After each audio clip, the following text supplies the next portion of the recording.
அன்பு நண்பர்களுக்கு வணக்கம்.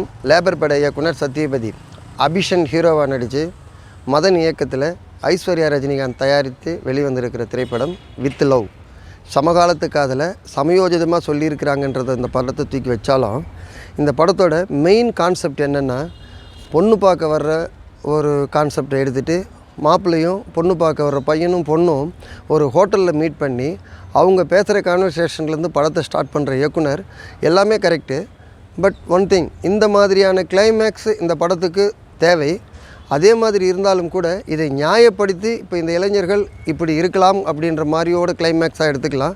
அதே சமயத்தில் அப்படியே இருந்தாலும் ரஜினிகாந்த் அவர்கள் ஒரு 30 வருஷத்துக்கு முன்னாடி வள்ளின்னு ஒரு படத்தை தயாரித்தார்.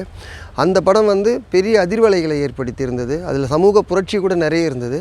அதுதான் ஒரு படத்தோட மிகப்பெரிய பலம். இந்த வித் லவ் என்ன சொல்லுதுன்னா, எப்படி வேணாலும் காதலிக்கலாம், நீங்கள் எப்படி வேணாலும் பயணிக்கலாம்.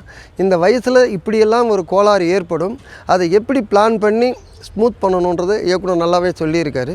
இப்போ இந்த கதை என்ன புரிய வைக்கிறது இந்த யூத்துக்களுக்குன்னு பார்த்தீங்கன்னா, ஒரு ஸ்கூல் லவ் ஒரு ப்ரொப்போசலாக இருக்கும், காலேஜ் லெவலில் ஒரு ப்ரொப்போசல் இருக்கும், ஜாப் லெவலில் ஒரு ப்ரொப்போசல் இருக்கும்.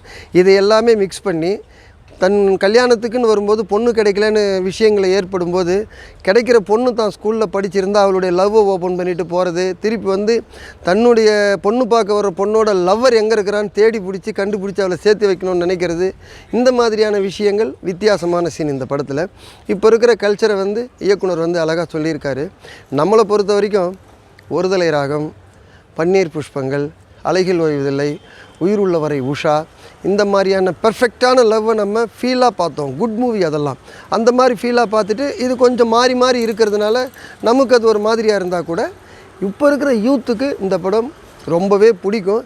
இந்த மாதிரி இவங்க லைஃப்பில் வாழ முடியுமான்னு யோசித்தாங்கன்னா அது அவங்களுடைய முடிவு தான்.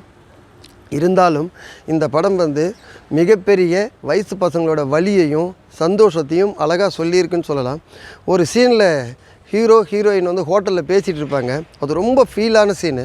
அந்த நேரத்தில் லவ்வோட ஃபீலை சொல்லும்போது பார்த்திங்கன்னா, கண்ணாடியில் ஏசி தண்ணி நிறைய இருக்கும், அதில் ஒரு டாப்டர் தண்ணி கண்ணாடியில் அப்படி வீரல் மாதிரி வரும்.